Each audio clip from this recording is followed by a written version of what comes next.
Hello, I'm Matt Galloway, and this is the Current Podcast. Remember the good old days? You had a dog, the dog went missing, you put up a poster in the neighborhood, you got a search party together, all your neighbors came together, we're going to find the dog, we're going to look for your missing dog. Well, that might be a thing of the past, if the makers of Amazon's Ring doorbells have anything to say about it. One post of a dog's photo in the Ring app starts outdoor cameras looking for a match. Search Party from Ring uses AI to help families find lost dogs. Since launch, more than a dog a day has been reunited with their family. Well, that sounds great. It's a commercial that played a few weeks ago during the Super Bowl. If you haven't seen it, basically, it shows the footage from people's door cameras and how that footage can now, thanks to artificial intelligence, be linked up to find a lost dog. The reaction to that idea has been swift. There have been plenty of concerns about privacy of not just the front doors, but of the public square. The co-founder of Ring, Jamie Siminoff, has been out doing damage control addressing this concern, saying that people are misunderstanding how his technology works. He spoke with ABC News. The way it works is, someone posts a dog. We say, hey, this dog that's posted looks like this dog that's missing in front of your camera. Do you want to contact your neighbor or not? And that's where the key is. It's optional. It's optional. We give you. It's literally no different than you coming home from work and there's a dog on your front lawn and you look at the tag and decide whether or not to call the number on the tag. For most people with these sorts of doorbells, they have them because it's about convenience. Hello. Just give me 1 sec. I'm just doing something, but I can unlock the door for you right now if that works. Brittany Schwab got her camera doorbell for her home in Vancouver a few years ago. She gets an alert on her phone whenever someone rings the doorbell or even just walks past the camera on her front porch. For her, it is about more than seeing who is at the front door. And the delivery came up while I was out of town. I didn't actually notice the notifications that came through saying that someone was on my porch at the time. When I got home from my trip, which was I think either later that night or the next day, my package was gone, even though it had said it had been delivered. So I went onto the camera and I could very clearly see someone came onto the porch, picked up the package and walked away. I was able to just take some screenshots, send it to the company that I was buying from. I also can use that to send to the police, for example, so that they have someone that they can watch out for who's maybe stealing. These cameras are everywhere. And for more on the rise of these sorts of systems and what they mean for our overall privacy, I'm joined by Kristen Thomason. She is chair of Law, Robotics and Society at the University of Windsor and an expert in the legal treatment of automated technologies and surveillance. Kristen, good morning. Good morning. What did you make of the ad that we started with, this Super Bowl ad? I mean, you lose the dog, the neighborhood bands together, you find the dog. That's heartwarming, isn't it? Or maybe not so much. I think it's reflective of a push towards encouraging acceptance, social public acceptance of these kinds of very sophisticated, very invasive surveillance networks. So Ring, over the years, has had a range of approaches in their advertising. Sometimes it's very much like be afraid of crime and people breaking into your home. And this is taking a bit of a different approach, showing or attempting to show, this is the benefit of this integrated surveillance network. As I mentioned, the co-founder of Ring was out doing damage control. What did you make of his pushback to people's concerns? This is just like the dog ends up on your front porch and you call the number on the tag. Nothing to be worried about here. I think actually it's really informative how much pushback there was that people saw immediately through this advertisement. That is focused on, a lost dog, like who is against lost dogs being found, but instead recognized immediately how potentially dangerous this technology can be.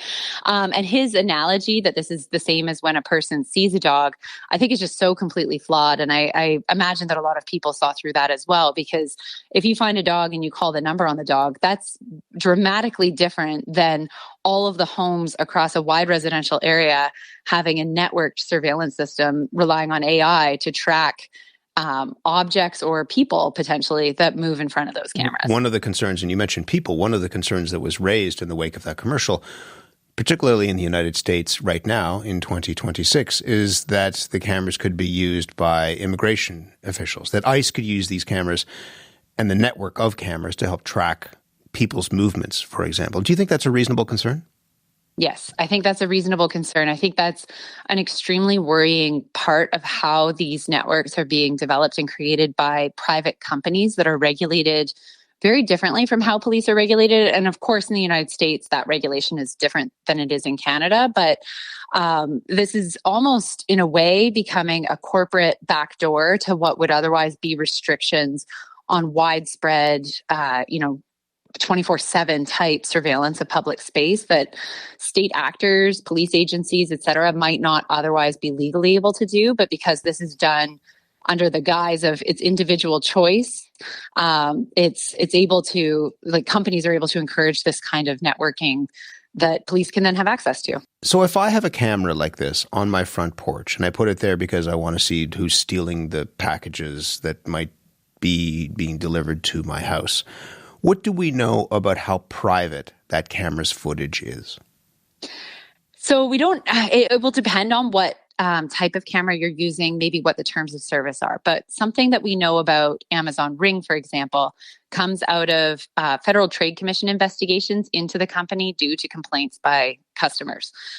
So it's possible, or there have been instances, I should say, in the past of third-party hackers gaining access to these cameras.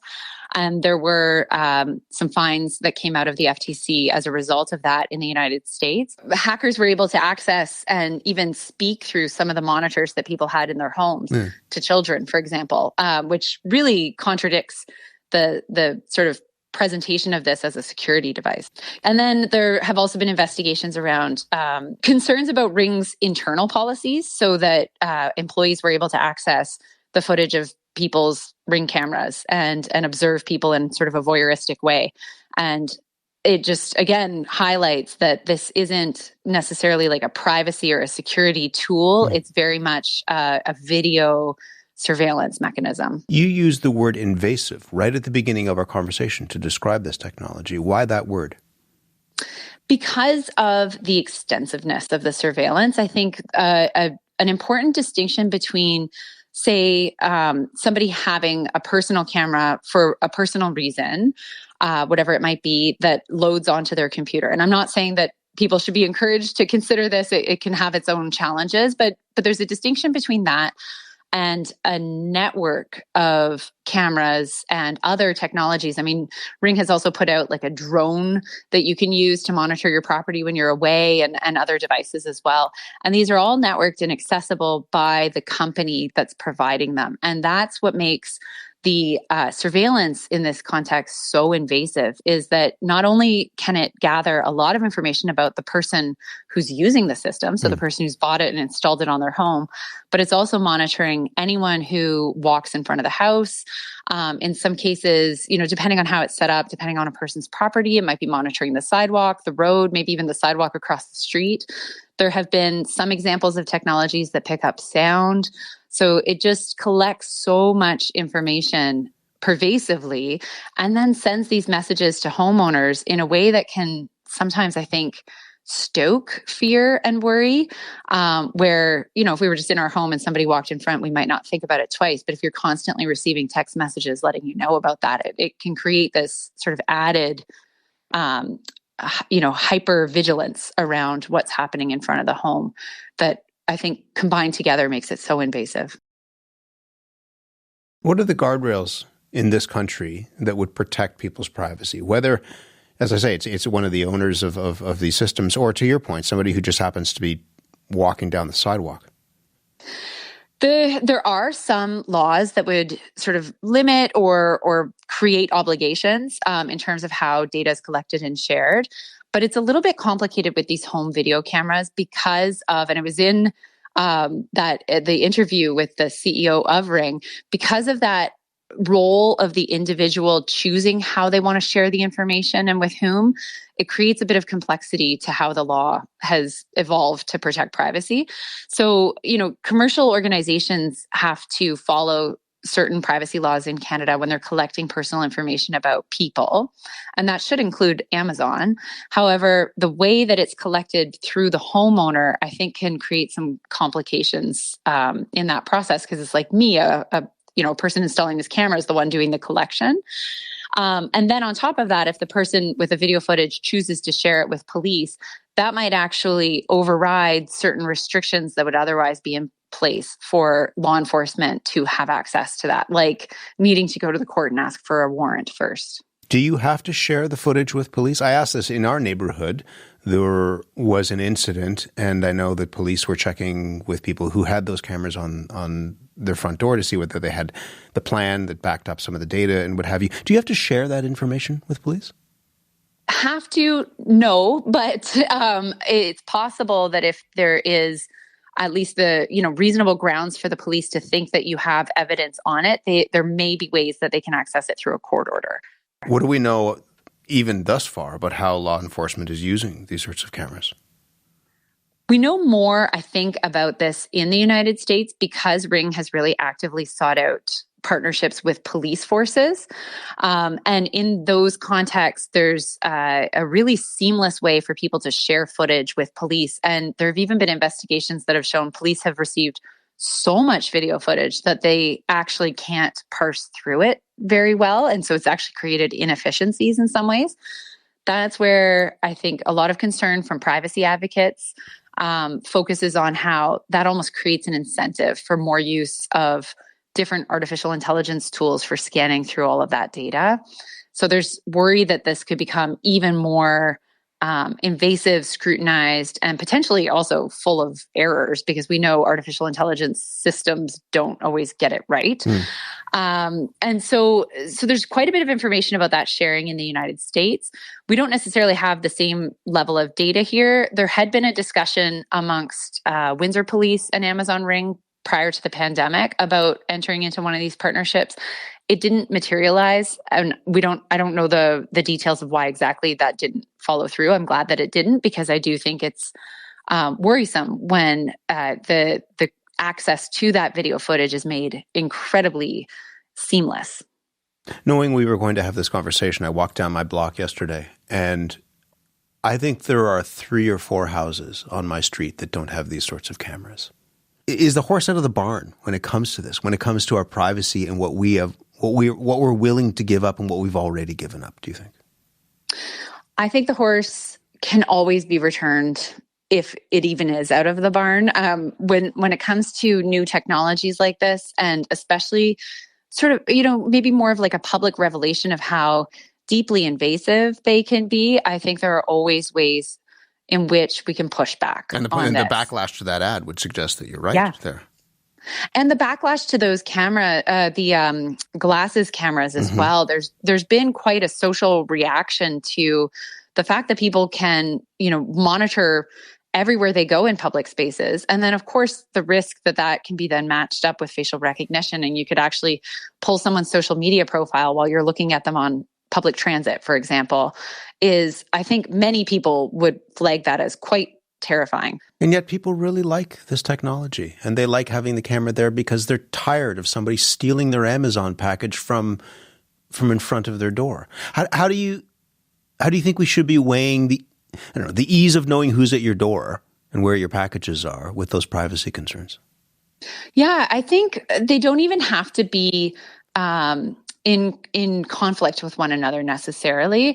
I mean, one thing I would say is a weakness with this kind of video surveillance that is never promoted in the advertisements around their convenience is, what do they actually accomplish?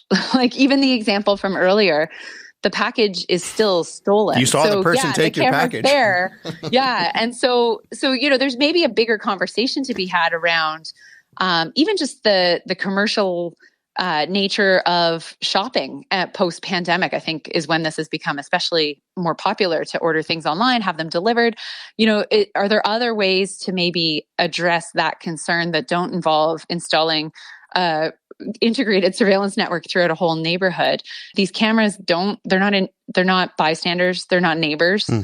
They're, commercial products that are sold for profit. 2 quick things before I let you go. If you had friends or family who said, I'm going to get one of these cameras, what do you think? What would you say to them?